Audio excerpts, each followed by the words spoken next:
Primera Fila llega a ustedes por cortesía de Latina Trader VIP. Te enseña a invertir en el mercado de valores con criterio profesional, análisis real y estrategias aplicadas al mercado.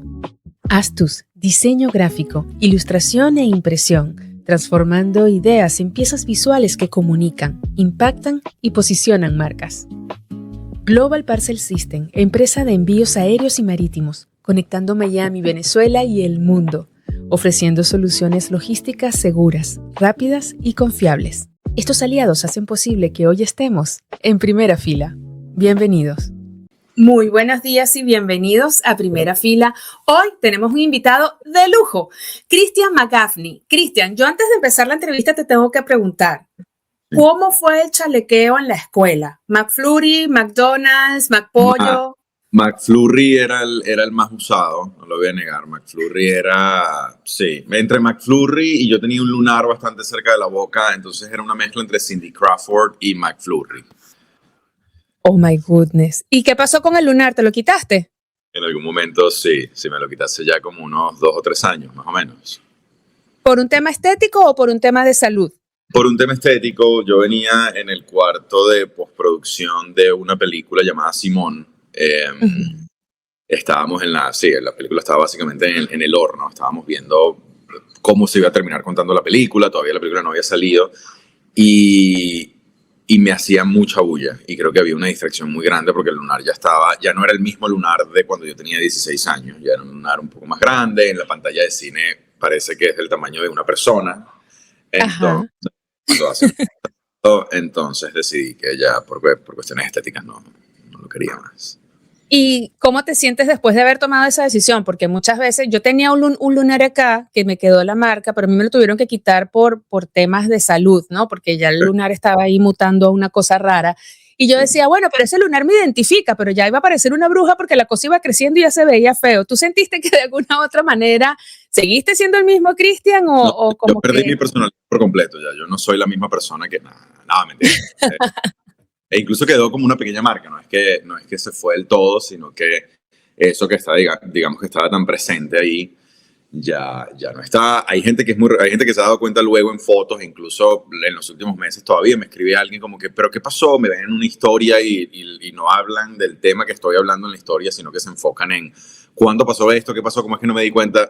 Pero es que, bueno, yo no iba a hacer un anuncio tampoco tan ególatra de que me quité un lunar. Es como que me quité el lunar y ya, y sí, la vida sigue y seguimos. Pues.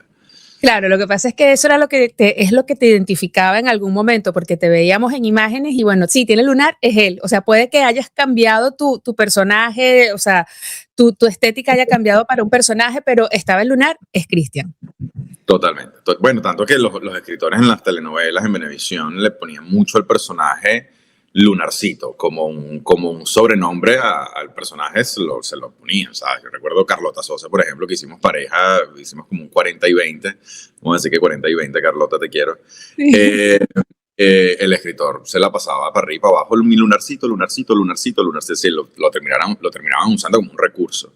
Pero ya cuando quieres un poco hacer personajes que se diferencien, el lunar puede jugar en contra. Creo que es diferente para carreras de otros artistas, como le pasó a Pacino, que tú lo reconoces, tiene sus lunares, o De Niro, perdón, que tiene como sus lunares desde chamo. Pero bueno, fueron películas muy grandes que lo llevaron a una cosa demasiado global y ya después de eso necesitan quitárselo. En mi caso, que estoy, digamos, empezando una carrera aquí en Estados Unidos, dentro de todo, no quisiera que eso sea más bien un pero cuando venga la toma de decisiones, porque termina siendo algo muy característico, sin duda alguna. Claro. Yo conocí a alguien en Caracas hace muchos años, imagínate, yo tengo 18 años acá, que le decían Luna y casualmente tenía un lunar muy parecido al que tú tenías. Wow. Y le decían Luna porque ya era característico. O sea, ya ahí viene Luna, viene porque es el tipo con el lunar. Bueno, vamos a hablar un poquito de tu carrera. Si yo te diera a escoger teatro, cine y televisión, ¿con cuál te quedas? Con todas. Yo creo que cualquier medio artístico en donde un actor pueda expresarse, lo único que cambia es el formato. Pero un buen guión, no importa en qué formato lo termines realizando, con tal de que sea un proyecto hermoso, no termino yo escogiendo cuál es el medio visual que quisiera hacer más o no. Son muy distintos Actoralmente son muy distintos y más allá de eso a nivel de producción también son muy distintos. La televisión es muy rápida, el cine es más pausado, el teatro, imagínate, el teatro es más sobre el proceso de ensayo que sobre incluso el resultado final, porque el resultado va cambiando todas las noches. Pero, por ejemplo, me pasa con esta obra de la que vamos a hablar, todo lo que no dije, que lo hablé con el escritor cuando hicimos la lectura de mesa el primer día y los siguientes días, porque él ha estado, por suerte de la vida, el escritor Harley Elias ha estado con nosotros mucho en el proceso de ensayo. Y es que este tipo de texto es el texto que los actores queremos hacer. No importa en qué formato. Es decir, tú puedes poner este texto en un formato de película, que además tiene todo el sentido y ojalá podamos, si esto funciona muy bien, llevarlo a un formato como ese. Pero tú llevas este guión a un formato de película y por la estructura del guión, por lo bien que está escrito, por lo hermoso del arco del personaje, por lo coherente en muchas cosas. Es decir, es como termina siendo viable hacerlo en cualquier formato posible por el simple hecho de que tienes un buen producto. Claro. Entonces, no, yo me crié en la televisión venezolana, hice muchísimas telenovelas antes de dar un primer salto al teatro. El teatro hace, creo yo, que te enamores muchísimo de la profesión porque hay un entendimiento sobre lo que uno hace mucho más profundo y mucho más quirúrgico. Y ya luego, fuera de Venezuela, honestamente, yo no he hecho cine en Venezuela, si te soy sincero. El que he hecho básicamente ha sido en Latinoamérica o en Estados Unidos. Y cuando coqueteo con el cine me doy cuenta de lo artesanal que también termina siendo ese medio de comunicación, porque es un medio más pequeño, más entre comillas, como real en la manera en la que tienes que abordarlo. Y con tantas pausas, porque yo puedo grabar esta escena contigo acá y la escena saliendo de mi casa después de que hablo contigo la podemos hacer en una semana. Entonces el entendimiento de los espacios, de tu personaje y del arco termina también siendo un proceso muy rico al final del cuento, ¿no? Sí, muchas personas piensan que tú naciste el día de Simón, cuando se estrenó Simón, porque algunos no conocían tu trabajo. ¿Te has topado con eso? O sea, tú tienes toda una carrera, o sea, tú no eres un nuevo actor, tú tienes mucho tiempo en la actuación. ¿Te has encontrado con personas que te dicen, ay, qué bueno, qué suerte tuvo este muchacho con Simón, mira cómo la pegó, ahora todo el mundo lo conoce? Es normal porque, claro, creo que el éxodo también hizo que mucha gente no me conociera tan de chamo en la televisión venezolana o tan joven en la televisión venezolana. Y si ya estaba haciendo eso y ellos no veían novelas, por ejemplo, o tal vez no era necesariamente gente que estaba conectada con la televisión de esa forma, el fenómeno Simón termina siendo mi carta de presentación, porque ya estamos hablando de una plataforma como Netflix, es un mainstream inmenso, obviamente, lo podías ver desde la Patagonia hasta Canadá y España. Entonces, claro, sí, me he topado con gente que me ve básicamente nada más como Simón también, que es muy cómico, que es como, ahorita que estoy en Miami, que hay una comunidad venezolana mucho más grande que en Los Ángeles. Sí. Me topo con mucha gente que me dice, pero tú eres más fuerte o más grande, o Simón estaba más demacrado, o sea, porque piensan que el concepto del actor que hizo esa película es esa misma persona, porque es lo único que han visto de mí, ¿sabes? Claro. Si ya me viste haciendo tal vez otro proyecto en Venezuela, novelas o teatro, etcétera, y después ves Simón, te das cuenta que Simón es un personaje, es decir, yo tengo poco o nada de la historia de Simón. En todo caso, para mí fue honrar a una generación que salió a la calle y que terminó siendo básicamente lastimada en este caso, como en el caso de Simón, mentalmente por el proceso que vivió, pero bueno, eso es parte del trabajo, ¿no? Y sí, hay gente que obviamente piensa que yo nací ese día o que ese proyecto fue, y dentro de todo, te soy muy sincero, Ari, yo también lo veo así, de alguna manera, porque creo que ha sido de los trabajos más significativos que he hecho, o el más significativo. Y el trabajo en donde, digamos, la gente que habla como nosotros, con nuestro bello acento, termina sintiéndose muy identificada. Entonces termina convirtiéndose como en un emblema de alguna manera, ¿no? Sí, además que fue una película que definitivamente tuvo muchísimo impacto. Yo me la vi 2 veces y creo que me la podría ver una tercera vez, porque siempre se escapan cositas, ¿no? Siempre se escapan detalles que tú dices, ya va, espérate, en esta parte no me había dado cuenta de esto y sí, la película, perdón, tiene una realidad que definitivamente impacta. Y allí estabas súper flaco, estabas pegado, estabas pegadísimo. Ahorita estás más rellenito, obviamente. Sí, que es con textura un poco más normal, solo que para Simón, Ujú. sí, como unos 15 kilos, porque, bueno, obviamente es un personaje que está en una situación, Simón no va al gimnasio, Simón casi que ni come, Simón está Claro, en un proceso mental tan complicado que parte precisamente de mostrar el estrés postraumático no era nada más con la parte mental del personaje, sino cómo actúa eso físicamente. Simón no quiere estar en la ciudad, que precisamente lo filmamos aquí en Miami. Simón tiene la cabeza prácticamente en Venezuela, carga una culpa que no lo deja casi que ni dormir bien. Entonces, son colores que se tenían que también ver en la parte física. Entonces, hablando con el director en algún momento, yo le dije, mira, solo para que sepas esto y esto me está pasando. Y hace un par de meses que estuve filmando una película en Dominicana, el director era todo lo contrario, era como, yo no te quiero ver como Simón, eres papá de un niño pequeño, tu personaje no se ve, sabes, como que era un tipo más grande, con más, y entonces uno juega con eso. Creo que, de nuevo, parte de lo bonito de nuestro trabajo es que termina siendo como una investigación constante de distintas personas que viven en uno mismo, ¿no? Aunque suene un poco claro. loco. Sí, es medio loco. Mira, vamos a hablar de todo lo que no dije.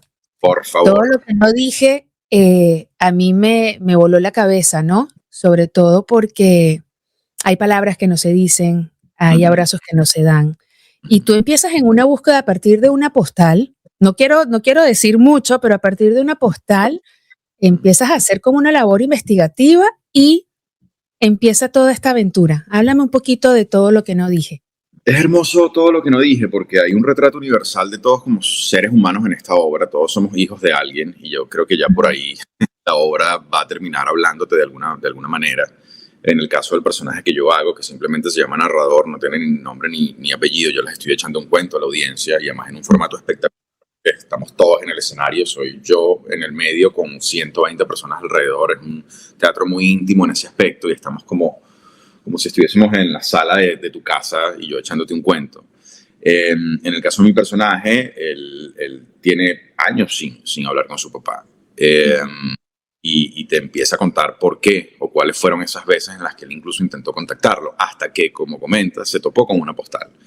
Y esa postal, que él piensa que es del papá, lo lleva a un viaje espectacularmente hermoso y doloroso ¿sabes? En el mejor sentido de la palabra, porque es como la realización más grande que él puede tener como ser humano a través de ese viaje. Y sí, todos tenemos, yo creo que relaciones dentro de todo un poco truncadas con nuestros padres, es normal, creo que es parte de la relación padre-hijo o hija. Y este viaje con todo lo que no dije, como te decía, yo creo que es de lo mejor que me he leído en mi vida a nivel de guión. Y no es porque nada más le esté vendiendo la obra y porque los quiera ver en el teatro aquí en Miami, en el Colony Theater, sino que cuando me leí la obra, yo estoy más o menos como a 60-70% del texto y no puedo parar de llorar. Y no son lágrimas además de tristeza ni nada por el estilo. Estoy increíblemente conmovido con un texto en frío en Los Ángeles, en mi casa, en mi estudio, en una laptop, pero no puedo seguir leyendo. Y ahí, eso fue como que el primer gancho, y llamo a Michelle, que me dijo, mira, yo creo que tú deberías leerte esto, y lo llamo y le digo, Ana, ¿cuál es tu plan con esto?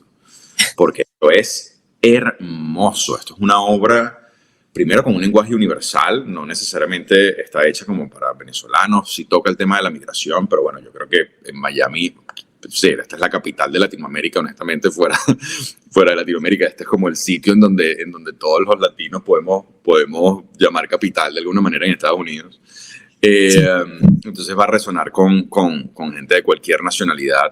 Y sí, es una obra de verdad que creo que va a terminar siendo más especial de lo que yo puedo ver ahorita. Además, con la interacción de la gente, Ari, porque estamos acostumbrados al teatro con esa cuarta pared en donde tú estás sentado en una butaca, hay unas escenas sucediendo, tú vas siguiendo un arco de historia y te echan un cuento y vienen los aplausos. Sí, Eh, de hecho eso estuve leyendo, ¿no? Que son 120, o sea, la audiencia es de 120 o 122. 122 personas, sí, para Ok. ser más exacto. Para ser más exacto, 122 personas y es interactivo, o sea, el público tiene la posibilidad de participar. Y esto va a ser el estreno mundial el 18 de junio y va a ser hasta el 12 de julio, o sea, vamos a estar casi un mes. Vamos a estar casi un mes. Es estreno mundial y yo creo que eso siempre es hermoso porque, bueno, es la primera vez que van a presentar esta obra. La dirige Michelle Hausman en el Colony Theater, que es un Miami New Drama, una de las mejores compañías de teatro del estado, o me atrevería a decir de la costa este. Y sí, estaremos 3 semanas con un público que, si bien en el teatro es necesario, si tú necesitas la audiencia para poder contar una historia en el teatro, aquí es increíblemente necesario. Sí. Porque estamos hablando de que el público termina siendo copartícipe de mi cuento. ¿Quieres que tu dinero crezca de verdad? Latina Trader VIP. Ven y aprende a ganar. De cero a resultados, si es posible aquí. Educación que transforma lo que hay en ti. Latina Trader VIP. Cambia tu vida ya. Empieza hoy. Atrévete a soñar. Latina Trader VIP. Ven a invertir en ti. Empieza hoy. Latina Trader VIP. Y síguenos en Instagram. De la mejor manera posible, no es que vamos a burlarnos de nadie, no, para nada. Él nada más utiliza a ciertas personas en la audiencia que todas las noches, por eso además la obra va a cambiar, porque dependiendo de quien yo escoja, va a traer un poco su personalidad al cuento. Pero digamos que este cuentacuento los guía de la manera más cómoda y amable posible para él poder echar su historia. Que no es necesariamente el tipo de formato en donde la audiencia se inventa un cuento, para nada. En este caso soy yo el que les da las reglas del juego, y son unas reglas muy sencillas y muy chéveres, y cuando la audiencia se dé cuenta en el meollo en el que está metido, creo que van a pedir más bien formar parte del cuento. Creo que si se enteran de que la obra está pasando por un amigo que forma parte del cuento, va más bien empujarlo a que ojalá termine siendo escogido durante la noche en la que vaya, porque de verdad es un viaje hermoso el que vives con el personaje. ¿Cómo es el proceso de selección? O sea, tú estás allí y decides, bueno, fulanito, está, o hay una preselección, hay alguien del staff afuera antes de entrar a la función que va seleccionando. Cuéntame un poquito de cómo es ese proceso. No sé qué tanto pueda contar Ari, pero lo que sí sé es que hay una persona que sí me tienen que decir quién es, porque es clave en un poco un truco de magia que ocurre dentro de la obra. Okay. Las demás personas, y yo creo que ese es uno de los retos, pero la obra tiene muchos retos, más allá de que es una especie de monólogo de 40 páginas, ¿no? En donde yo soy la única persona que está hablando durante 1 hora y 25 minutos. Más allá del tema de memoria o la montaña rusa emocional en la que yo voy a entrar para que ustedes conecten, es que a medida que yo voy hablando, voy dándome cuenta de quién está a mi alrededor y qué uso me pueden dar por apariencia, por energía. Entonces, claro, esa parte, la producción, digamos que no puede anticiparla, es una cosa que se crea más en el momento.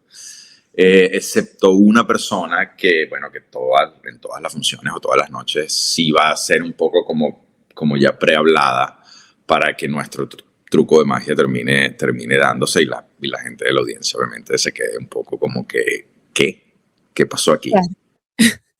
¿Cuál es la reacción que esperas de la audiencia? Yo te voy a decir una cosa, yo soy de lágrima muy fácil, y yo creo que a muchas personas les va a caer la locha, como decía mi abuela, y se va a dar cuenta que hay muchas cosas que no se dijeron, o hay muchas cosas que no se han dicho, y ahí yo creo que el efecto va a ser así, saliendo algunas personas llamando para decir un te quiero, un te perdono, o no te perdono, no te quiero en mi vida, porque hay diferentes situaciones. Claro, o enviando una postal, como hace este personaje. Tal vez no hacen una llamada telefónica, sino que se topan con una postal fuera del teatro, ojalá, y utilicen esa postal para poder enviársela a alguien que quieren, o que quieren dejarle saber que lo quieren.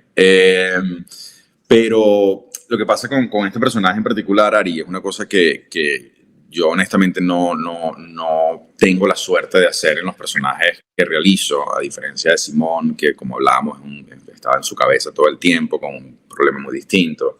Esta última película que hice también tiene como unos colores muy diferentes. Esto es un personaje tan vulnerable y tan noble, Ujú. La conexión que vas a tener, creo yo, es con un cuentacuento que te termina atrapando dentro de su propia dulzura e inocencia. Y a medida que él te lleva a esa historia de él, empiezas tú a ver tu propia historia en la historia de él, ¿no? Que es lo que pasa con el teatro, que es lo hermoso de eso, ¿no? Que es esa caja negra en donde vivimos un momento mágico y en donde la realidad, digamos que puede hasta superar a veces a la ficción que estás viendo porque termina contándote la historia a ti. No es una relación muy directa de audiencia con actor, sobre todo en el caso de todo lo que no dije, que está tan cerca la audiencia del actor, ¿sabes? Que literalmente puede tocarlo si quisiera. Entonces, claro, es una relación muy distinta. So, yo creo que van a terminar conmoviéndose sin duda alguna. Creo que las lágrimas van a venir y van a ser lágrimas, siento yo, de esas lágrimas bonitas, de ese llanto más bien de sentirse como protegido o encariñado con algo, más que un llanto triste o gris. Y al mismo tiempo creo que también, hablando de Locha, les va a caer una en donde se van a dar cuenta que la vida es muy corta y Sí. que no podemos estar dejando para después cosas tan puntuales como alzar ese teléfono, como enviar esa postal, como dejarle saber a esa persona que amamos, que la amamos, que pensamos en ella, que a veces estamos tan en nuestra cabeza o tan desde inseguros o tratando de evitar conectar con nosotros mismos que evitamos conectar con la persona con la que quisiéramos conectar. Entonces esta obra nos va a invitar a abrirnos más como seres humanos, a entendernos más también a nosotros mismos y aceptar digamos que la mejor arquitectura no es esa que es perfecta, sino que es esa que se puede arreglar, esa que se puede reparar. Y ahí es donde viene el golpe más hermoso de la obra. No pienso contar más porque me va a No, llamar, ¿no?, querida Coco o Michelle, una ahora, y te van a dar palo. Cristian, necesitamos que eches el cuento en el teatro y no aquí en este Zoom con Claro. amigos. Mira, Cristian, yo te voy a decir una cosa. Cuando Coco me mandó la nota de prensa que la leí, el efecto fue tanto que yo levanté el teléfono. Te lo Wow. cuento aquí como algo personal. Levanté el teléfono e hice esa llamada, porque mi abuelita decía que para morirse lo único que tienes es que estar vivo, ¿no? Y a veces el tiempo pasa muy rápido y uno posterga esa llamada y no mañana y a lo mejor no hay mañana. Entonces, con esta entrevista, más allá de la invitación al teatro, es haz esa llamada, envía esa postal, escribe una carta, escribe un mensaje. No te quedes con eso que sientes, sea un sentimiento positivo o si tienes algo que reprochar también hazlo, porque no te puedes quedar con eso. Y es algo muy bonito. Yo creo que uno tiene que dejar aflorar esos sentimientos sin pensar que vas a ser vulnerable y que eso te va a hacer débil. Totalmente, sí, sí, sí. Y si no te atreves después de esta entrevista, si ves esto y no alzas ese teléfono, ven a ver todo lo que no dije a partir del 18 de junio en el Colony Theater, en Lincoln Road, porque yo creo que esta obra va a ser y va a terminar, digamos, de alguna manera sacudiéndote de la mejor forma posible para que envíes ese postal, para que envíes ese mensaje o para que hagas esa llamada y le digas a esa persona que la quieres, que la extrañas o el mensaje que le tengas que enviar. Así que nos vemos en el teatro, nos vemos en todo lo que no dije. 18 de junio, estaremos hasta el 12 de julio. Funciones miércoles, jueves, viernes, sábado y domingo. Todo está en la página de Miami New Drama, que es miaminewdrama.org. Ahí pueden conseguir las entradas. Son solo 122 personas por función, todas a mi alrededor, todas vamos a estar básicamente en el escenario y me van a escuchar contar esta historia tan hermosa y tan necesaria. Me encantan estos invitados que uno no le tiene que pedir que haga la invitación. Él viene completico, él viene ya con su estructura, su cuestión y que Ari no me lo pida, lo voy a decir yo solito. Cristian, ¿no sabes? Sí, estás muy bien entrenado. Qué gusto conocerte, tenerte. Bueno, obviamente te conocía, tú a mí no me conocías, pero ya yo te conocía, pero qué gusto poder charlar contigo y de alguna u otra manera descubrir tu calidez, porque sí, y nada, estoy loca ya por ir a verte en el teatro, por descubrir la obra, por vivir la experiencia. Y obviamente me voy a llevar mi cajita de pañuelos desechables porque yo sé que yo voy a largar la lágrima allí. Buenísimo, Ari. Me encanta. Nos vemos en el teatro. Si quieres, hablamos esa noche también. Me echas Claro un que cuento, sí, llamadas claro que sí. y me echas también tus cuentos sobre qué te pareció la obra. Pero gracias por esta invitación. Disculpa esta caresueño. No te preocupes. Voy además saliendo dentro de poco al Colony, que tenemos ensayo. Hoy empezamos ensayo técnico, porque ya la semana que viene estamos en previews y ya en un par de semanas estrenando. Así que mil gracias por la invitación. Te mando un gran abrazo. No, es un gusto. Señores, y hemos llegado al final de esta entrevista, pero antes recordarles lo de siempre. Ser bueno está de moda. Haz bien sin mirar a quién y unidos somos más fuertes. Nos vemos en Primera Fila. Primera Fila llegó a ustedes por cortesía de Latina Trader VIP. Te enseña a invertir en el mercado de valores con criterio profesional, análisis real y estrategias aplicadas al mercado. Astus, diseño gráfico, ilustración e impresión, transformando ideas en piezas visuales que comunican, impactan y posicionan marcas. Global Parcel System, empresa de envíos aéreos y marítimos, conectando Miami, Venezuela y el mundo, ofreciendo soluciones logísticas seguras, rápidas y confiables. Estos aliados hacen posible que hoy estemos en Primera Fila. Hasta la próxima.